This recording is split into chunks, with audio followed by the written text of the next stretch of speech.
one of the wonderful opportunities being at the Pennsylvania Farm Show is getting to stop by and speak to the Secretary of Agriculture, Secretary Redding.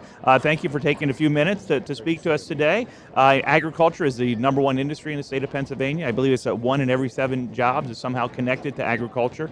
Looking at it as a state, and this is our number one industry, a lot of jobs, what are the biggest opportunities for the agriculture industry in the state of Pennsylvania at this point? I think there are several. One is, just given our location in Pennsylvania, we've got 13 million people here roughly in the state, but you're in a market of 50 million. And if you're in the food business, that's a great place to be. Yeah. That's a great start, right? So that gives us opportunity that some other states don't have. We've seen this resurgence in people wanting to know about food, agriculture, being connected to it, a lot of direct market opportunity with farm markets and value added. I think that's one of the great opportunities that we have at the time, and I don't see that turning back, by the way. I think that's a great trend for us to be part of. Many opportunities, and particularly given the extended season sort of production you'll see here at the farm show with high tunnels and new technologies, great stuff. Yeah, it's an exciting time for agriculture. With the technology, we think iPhones, we think laptop computers, but high tunnels and getting these crops in the ground a little bit, extending that growing season by just a few weeks can, be much more profitable, but also give our farmers the opportunity to grow crops that maybe they couldn't have grown in the past. Yeah, it's really been amazing because you end up in a normal year having sort of 120 days or so, right, between frosts.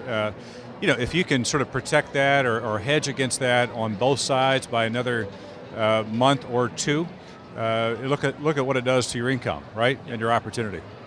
Well, that's awesome. Now, one of the things here at the farm show, as you see, I see so many young people, whether it be through kids through the 4-H programs. I think they had to exhibit where kids come out here. They show their rabbits, they show their steer, their cattle. They show I think sheep today, but all the different animals. And how important is that continuing outreach to educate the next generation of farmers and what the farm show brings to? This is kind of the biggest prize to come to the farm show and show. Yeah, it's a blue ribbon, right? And we capture that within our theme of the show as well. Listen, it is important for us, number one, just to sort of stay connected to consumers and talk about food and talk about how it's produced and introduce who's actually growing that. But a key part of it is sort of getting people interested in being part of that as well, right? That means in Pennsylvania, it could be in the farm side, and we need farmers, we need folks to continue being in the business, but we also want to make sure that we've got a good support structure there, conservationists, the technicians, the veterinarians, the engineers. That is in part sort of what the foundation of 4-H is about and developing that individual, right? But it gives us a great opportunity both through 4-H and FFA to have a ready-made sort of workforce for those who want to sort of continue that. So it's important that we try to capture that here at the farm show and show that diversity as well. Well, it's awesome. I represent the 122nd district, which is Carbon County. We have, it's a great area of the state, a beautiful area. Tourism is one of our biggest industries. We actually grow a lot of Christmas trees. That's probably one of our biggest ag products is Christmas trees. The last few years we had the Christmas tree in the White House. We also had all the Capitol Christmas trees. So that's a point of pride for us. That's great.